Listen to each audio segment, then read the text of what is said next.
Maintenant, je vais rappeler ce qu'était le Veldiv. Le Veldiv, effectivement, c'est la police française qui, sous la pression allemande, il ne faut pas oublier que tout ça n'existait que parce que nous avons déclaré la guerre à l'Allemagne et que nous l'avons perdue, effectivement, qui, par la police française, rafle quelques milliers de juifs dans un vélodrome qui s'appelle le Veldiv. Il faut rappeler, et là je vais effectivement remercier Jean Robin, qui est hors concours pour le Crétin du Mois, de m'avoir prêté ce livre que je ne lui ai pas rendu parce que comme il m'injurie depuis, je pense qu'il a du mal à venir le rechercher. Il ne faut pas oublier qu'il n'y a pas seulement l'État français qui a collaboré à travers sa police. Et là, je citerai Bardèche. Quand on fait une guerre à l'Allemagne, on la perd, on signe une armistice, il y a une continuité administrative qui fait qu'on vit sous le joug du vainqueur et qu'il faut bien imaginer que dans un pays de 40 millions d'habitants, tout le monde ne va pas partir à la nage à Londres. Donc de toute façon, il était logique que la police française fasse son boulot de collabo, comme elle le fait aujourd'hui quand elle vient m'arrêter. Vous voyez, elle fait son boulot de collabo parce qu'elle n'a pas le choix, c'est le principe de la soumission administrative, de l'obéissance aux ordres, etc. On a blanchi effectivement la France grâce à De Gaulle, mais on a aussi blanchi tous les juifs de la collaboration de l'UGIF. L'UGIF est l'ancêtre direct du CRIF, qui eux-mêmes ont fourni la liste des gens qu'il fallait aller rafler, car je rappelle que le consensus pétainiste, c'était « nous sauvons les juifs de France avec la collaboration des institutions juives françaises et nous rendons à la puissance occupante les juifs issus du Reich allemand, qui sont les juifs polonais, les juifs tchèques et les juifs allemands réfugiés en France, qui sont d'ailleurs comme par hasard le père de tous les juifs haineux d'aujourd'hui, c'est-à-dire Finkielkraut, etc., d'où la phrase « la France mérite notre haine », etc.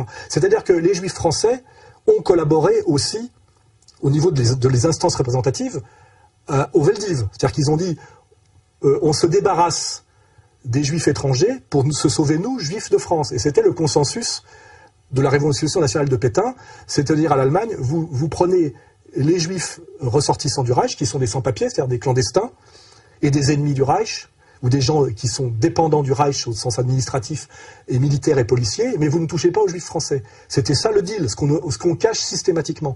Et la rafle du Veldiv se fait avec la collaboration des institutions juives représentatives de l'époque, qui est l'UGIF, qui, je le répète, est l'ancêtre du CRIF. Il faut le savoir. Voilà.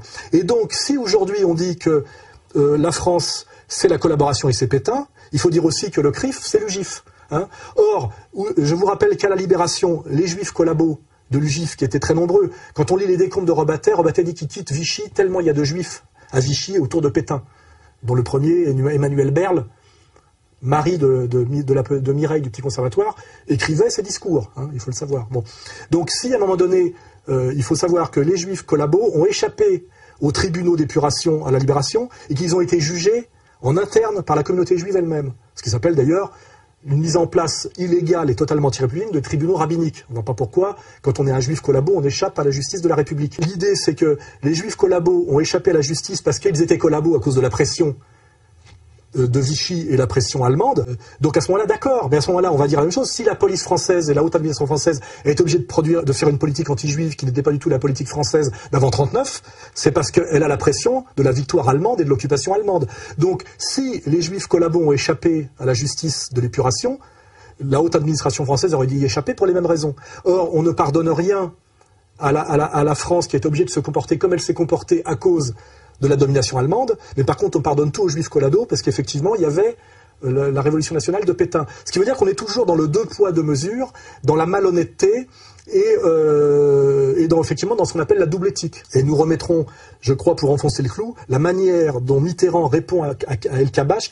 On voit bien que d'ici au mois de juillet, on va encore vous redemander que la France présente des excuses pour ce qui s'est passé à Vichy. Votre position est toujours la même. Ils attendront longtemps, ils n'en auront pas. La France n'a pas d'excuses à donner, ni la République. À aucun moment je ne l'accepterai. Je considère que c'est une demande excessive de gens qui ne sentent pas profondément ce que c'est que d'être français, l'honneur d'être français et l'honneur de l'histoire de France.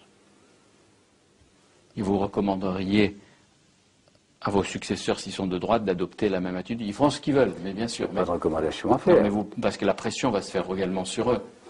Dans 100 ans peut-être aussi encore. Ouais. Qu'est-ce que ça veut dire? C'est l'entretien de la haine. Et ce n'est pas la haine qui doit gouverner la France. El Kabbach, mandaté par la communauté, lui demande d'accepter en trahissant le pacte de réconciliation nationale qui avait été signé avec De Gaulle, d'accepter cette saloperie que Chirac a acceptée, car Chirac est une merde. Je crois que c'est Marie-France Garot qui disait, on pensait qu'il était du marbre dont on fait les statues, il est de la faïence dont on fait les bidets. Ces heures noires souillent à jamais notre histoire et sont une injure à notre passé et à nos traditions. Oui, la folie criminelle de l'occupant a été, chacun le sait, secondée par des Français, secondée par l'État français. Chirac a accepté de mettre le doigt dans l'engrenage de la soumission et du déshonneur national, et il nous a tous déshonorés par cette soumission, qui est aussi une soumission, je dirais, d'allégeance à la puissance.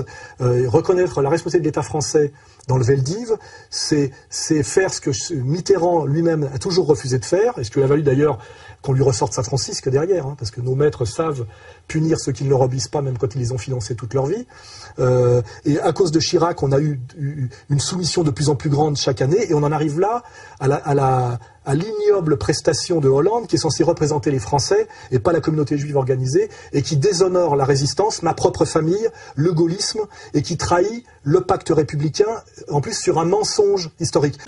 La vérité, c'est que le crime fut commis en France, par la France. Le grand mérite du président Jacques Chirac est d'avoir reconnu ici même, le 16 juillet 1995, cette vérité.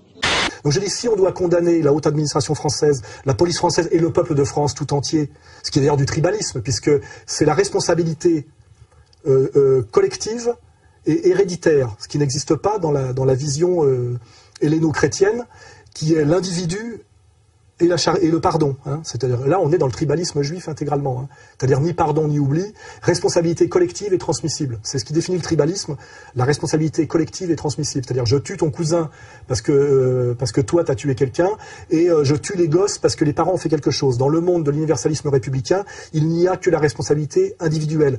Je n'ai rien fait, je suis né en 58, aucun Français aujourd'hui n'a rien fait et n'est responsable de rien de ce qui s'est passé entre 40 et 45. Et si on doit juger effectivement les collabos, jugeons tous les collabos, et donc jugeons aussi les cadres de l'UGIF. Hein, voilà. Or, personne ne vous parle jamais de l'UGIF, c'est pour ça que moi je vais montrer ce livre de Maurice Rafchus, qui a écrit sur l'UGIF, c'est-à-dire sur les juifs français collabos, parce que lui, ses deux parents, c'est un juif d'origine de l'Est, ses deux parents ont été assassinés à cause de la collaboration des juifs collabos. Et il faut savoir que ce livre que m'a prêté Jean Robin, je le remercie, a été édité une seule fois, il n'a jamais été réédité. L'éditeur qui a eu le courage de l'éditer a subi un attentat à la bombe, il faut le savoir. Hein, c'est-à-dire qu'il y a une communauté qui sait se faire respecter et sait faire respecter la loi du silence avec des principes de type mafieux, ultra-violents, il faut bien le rappeler. Hein. Violence que je subis, que Dieudonné a subi, que subissent tous les gens qui essaient de faire passer un peu de vérité. Et j'ai rencontré moi-même Maurice Rafchus en 2004, et il m'a dit, nous avons un point commun, c'est que nous avons tous les deux été ratonnés par la LDJ. Donc là, je rappelle bien que dans la communauté, certains juifs de vérité qui vont contre les intérêts supérieurs des élites communautaires se font châtier exactement comme les goïs, exactement comme dans la mafia, un cadre de la mafia qui à un moment donné joue contre les intérêts de la mafia ou essaye de s'émanciper ou de sortir de cette logique communautaire, se fait persécuter, voire assassiner. Et ce pauvre Maurice Rafchus, pour avoir essayé de faire savoir qu'il y avait toute une histoire des juifs collabos, s'est fait ratonner par la LDJ. L'éditeur qui a édité ce livre a subi un attentat à la bombe qui, à mon avis, ne vient pas des jésuites ou des islamistes. Hein. Et pour vous dire que c'est un sujet éminemment brûlant, qui demande beaucoup de courage, mais qui est connu de tous les gens qui connaissent un peu l'histoire. Et par contre, personne n'en parlera jamais, parce qu'il faut un grand courage pour en parler, c'est dangereux. Voilà. Mais voilà, pour finir sur le Veldiv, je veux bien la responsabilité, le procès de la collaboration, mais jusqu'au bout. Ou alors, on respecte le pacte de réconciliation nationale, on arrête d'humilier le peuple français avec ça, alors que ça s'est passé il y a plus de 60 ans, qu'on est dans une période de chômage de masse, qu'il y a de gros problèmes à régler, et qu'il y en a plein le cul de demander pardon pour des choses que nous n'avons pas commises, pour des fautes que nous n'avons pas commises. Voilà. Ok ? C'est clair ? Donc Hollande, cesse de nous déshonorer, s'il te plaît. Voilà.